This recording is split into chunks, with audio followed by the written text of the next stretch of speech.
Hey everybody, it's Zach with HAIX. Today we're going to talk about the two-zone lacing system that's featured on many of our boots. You'll find this feature on many of our boots where you're going to be walking on rugged terrain, hiking uphill, downhill, basically not your average walk in the park. For demonstration purposes, I'm going to use the HAIX Missoula 2.1 to show you how the two-zone lacing system works. Now this boot is for wildland firefighting, and many times they can find themselves hiking up rugged terrain, and what they can do is adjust the lower and upper parts of the boot to make it a more comfortable fit and avoid blisters and hot spots. Of course, correct fit is important too, but lacing your boots correctly can save you pain and aggravation, especially on those long days. So now, if you're hiking uphill, you're going to want to tighten the lower instep portion of the boot and loosen the upper portion to give you the most comfortable fit. Tightening it down low will allow for a tighter fit and avoid heel slippage and prevent blisters. While leaving it loose in the upper portion, this allows you more room to flex in the leg area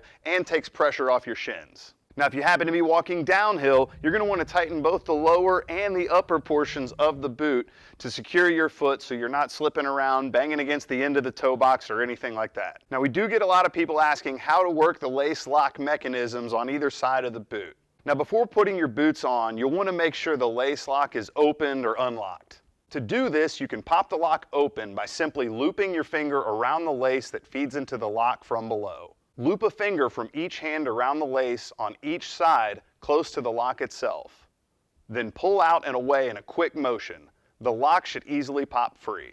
Next, you can just put your boots on and adjust the lower portion first to your personal preference. You'll want to make sure it's a snug fit, but not too tight or constrictive. Next, you simply lock it back into place. To lock the lock mechanism, loop your fingers around the lace that feeds outward from the top of the lace lock on each side. With your fingers firmly around the lace, pull both sides towards the center simultaneously. The locking loop should lock into place. Lastly, finish up lacing the upper section, tie them off, and you're ready to go. That's all I got for today. Everybody take care and stay safe.